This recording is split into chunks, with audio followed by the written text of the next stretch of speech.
আসসালামু আলাইকুম।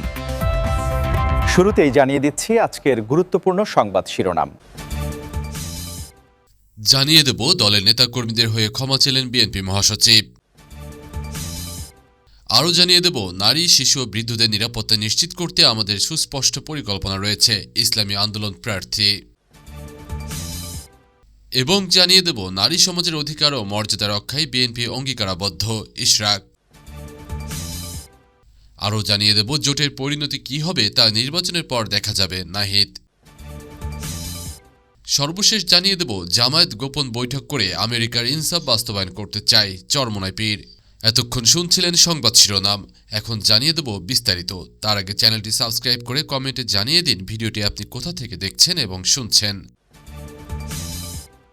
দলের নেতাকর্মীদের হয়ে ক্ষমা চাইলেন বিএনপি মহাসচিব। ঠাকুরগাঁও 1 আসনে নির্বাচনী পরিচালনা ও পথসভায় বিএনপি মহাসচিব মির্জা ফখরুল ইসলাম আলমগীর এক আবেগঘন পরিবেশে জনগণের উদ্দেশ্যে বলেন, যদি নির্বাচনী কাজে কোনো ভুল ত্রুটি হয়ে থাকে তবে তার জন্য তিনি ব্যক্তিগতভাবে সবার কাছে ক্ষমা চেয়ে নিচ্ছেন, কারণ তিনি চান মানুষ সব বিভেদ ভুলে সামনের দিকে এগিয়ে যাক। তিনি হুঁশিয়ারি দিয়ে বলেন, নির্বাচন বানচালের জন্য অতীতে অনেক ষড়যন্ত্র হয়েছে এবং এখনও কিছু লোক সক্রিয় আছে, কিন্তু এবার দেশের মানুষ জেগে উঠেছে এবং হিন্দু মুসলিম নির্বিশেষে সবাই ভোট দিয়ে নিজেদের অধিকার প্রতিষ্ঠা করবেই। গত 17 বছরের ফ্যাসিস্ট শাসনের নির্যাতন ও নিপীড়নের কথা স্মরণ করিয়ে দিয়ে তিনি ক্ষমতাচ্যুত শেখ হাসিনার পালিয়ে যাওয়ার সমালোচনা করেন এবং স্পষ্ট জানান, বিএনপি কোনো চোর ডাকাতের দল নয়, বরং এটি শহীদদের আদর্শের দল। পথসভায় একজন সাধারণের সমর্থকের দেওয়া মাটির ব্যাংক ও ডিম হাতে পেয়ে অস্ত্রসিক্ত মির্জা ফখরুল বলেন, আপসীন নেত্রী বেগম খালেদা জিয়ার প্রতীক হল ধানের শীষ, আর এই ধানের শীষকে বিজয়ী করার মাধ্যমেই দেশে গণতন্ত্র পুনরুদ্ধার সম্ভব।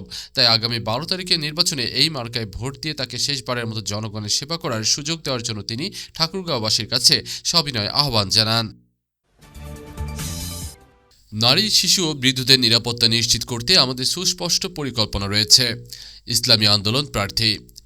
ঢাকা 5 আসনে নির্বাচনী লড়াইয়ে হাতপাখা প্রতীকে সংসদ সদস্য প্রার্থী হাজী মোহাম্মদ ইব্রাহিম আজ সকালে ডেমরার 69 নং ওয়ার্ডের বিভিন্ন এলাকায় গণসংযোগকালে এক অভাবনীয় গণজোয়ারের সৃষ্টি করেছেন, যেখানে তিনি স্পষ্ট ঘোষণা দেন যে নির্বাচিত হলে নারী, শিশু ও বৃদ্ধদের নিরাপত্তা ও কল্যাণ নিশ্চিত করতে নেওয়া হবে সুস্পষ্ট পরিকল্পনা। বিশেষ করে তরুণ সমাজের জন্য উদ্যোক্তা বান্ধব পরিবেশ তৈরির মাধ্যমে বেকারত্ব দূর করে কর্মসংস্থান ও আত্মনির্ভরশীলতার নতুন পথ খুলে দেওয়ার প্রতিশ্রুতি দেন তিনি। গণসংযোগকালে হাজী ইব্রাহিম ঢাকা 5 আসনে দীর্ঘদিনের পঞ্জীভূত অবকাঠামোগত সমস্যার সমাধানে প্রতিটি ওয়ার্ড ভিত্তিক একটি করে বাস্তবসম্মত অ্যাকশন প্ল্যান গ্রহণের কথা জানান এবং নাগরিক সুবিধার সংকট নিরসনে পরিকল্পিত ড্রেনেজ ব্যবস্থা ও জলাবদ্ধতা মুক্ত আধুনিক রাস্তাঘাট নির্মাণকে সর্বোচ্চ অগ্রাধিকার দেওয়ার অঙ্গীকার করেন।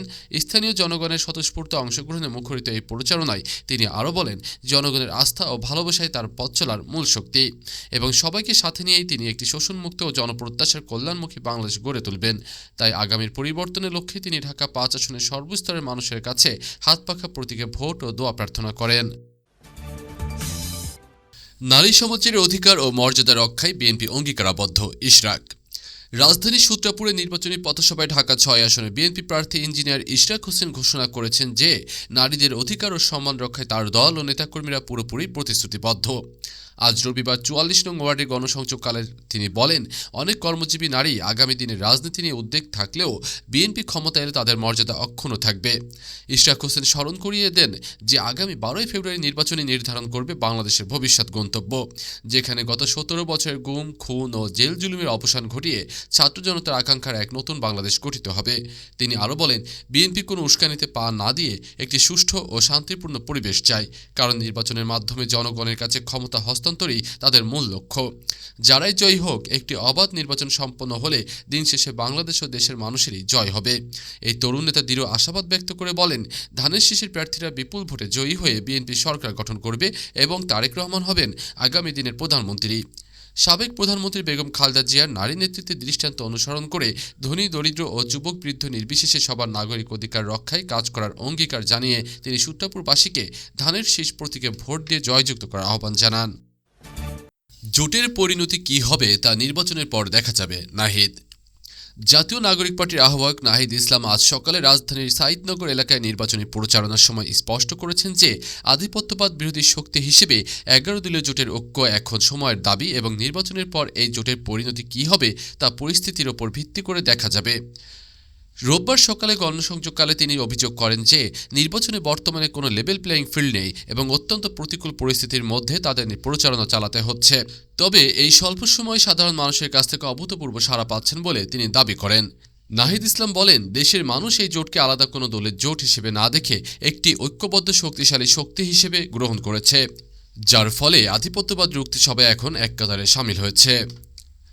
ঢাকা ১১ আসনে নির্বাচনী প্রতিশ্রুতি তুলে ধরে তিনি বলেন, নির্বাচিত হলে এই এলাকার দীর্ঘদিনের প্রধান সমস্যা গ্যাস সংকট সমাধান এবং অবকাঠামোগত উন্নয়নে সর্বোচ্চ অগ্রাধিকার দেওয়া হবে। প্রতিকূলতা সত্ত্বেও জোটের প্রার্থীরা মাঠ ছাড়বে না উল্লেখ করে তিনি ভোটারদের আশ্বস্ত করেন। ১১ দলীয় এই ঐক্যবদ্ধ শক্তির মাধ্যমে জনগণের অধিকার প্রতিষ্ঠা এবং এলাকায় দীর্ঘস্থায়ী সংকটগুলো নিরসন করা সম্ভব হবে। তাই আগামী সুন্দর ও সার্বভৌম বাংলাদেশের লক্ষ্যে তিনি সর্বস্তরের মানুষকে এই জোটের পাশে থাকার আহ্বান জানান। জামায়াত গোপন বৈঠক করে আমেরিকার ইনসাফ বাস্তবায়ন করতে চায়, চরমোনাই পীর। ইসলামী আন্দোলন বাংলাদেশের আমির ও চরমোনাই পীর মুফতি সৈয়দ মোহাম্মদ রেজাউল করিম লক্ষ্মীপুরের কমলনগরে এক বিশাল নির্বাচনী জনসভায় জামায়াতে ইসলামীর করা সমালোচনা করে বলেছেন, তারা আমেরিকার সঙ্গে গোপন বৈঠক করে তাদের তথাকথিত ইনসাফ বাস্তবায়ন করতে চায়, কিন্তু বাংলার মানুষ আর ভারত বা আমেরিকার ইনসাফ দেখতে চায় না। আজ দুপুরে হাজিরহাট এলাকায় প্রধান অতিথির বক্তব্যে তিনি প্রশ্ন তোলেন, পরিচালিত নিয়মে ৫৪ বছর ধরে দেশ চালানোর পর যেখানে ইনসাফ প্রতিষ্ঠিত হয়নি, সেখানে জামায়াত শরিয়া আইন বর্জন করে একই নিয়মে কিভাবে নতুন ইনসাফ আনবে। চরমোনাই পীর আরও অভিযোগ করেন, জামায়াতের প্রার্থী কৃষ্ণ নন্দী নিজেই বলেছেন তারা কোনো ইসলামী দল নয়, ফলে তাদের নীতি ও আদর্শ নিয়ে জনমনে গভীর সংশয় রয়েছে। যে নীতিতে হাজার হাজার মায়ের বুক খালি হয়েছে এবং দেশের টাকা বিদেশে পাচার করে বেগমপাড়া তৈরি হয়েছে, সেই একই পুরনো পথে দেশ চালানোর পায়তারা চলছে বলে তিনি হুঁশিয়ারি দেন। জনসভা শেষে তিনি লক্ষ্মীপুর ৪ আসনের হাত পাখার প্রার্থী খালেদ সাইফুল্লাহ ও লক্ষ্মীপুর ৩ আসনের মোহাম্মদ ইব্রাহিমের হাতে নির্বাচনী প্রতীক তুলে দিয়ে সাধারণ মানুষকে গুম, খুন ও দুর্নীতির রাজনীতির বিরুদ্ধে হাত পাখা মার্কায় ভোট দিয়ে একটি প্রকৃত ইসলামী ও ইনসাফ ভিত্তিক রাষ্ট্র গড়ার আহ্বান জানান।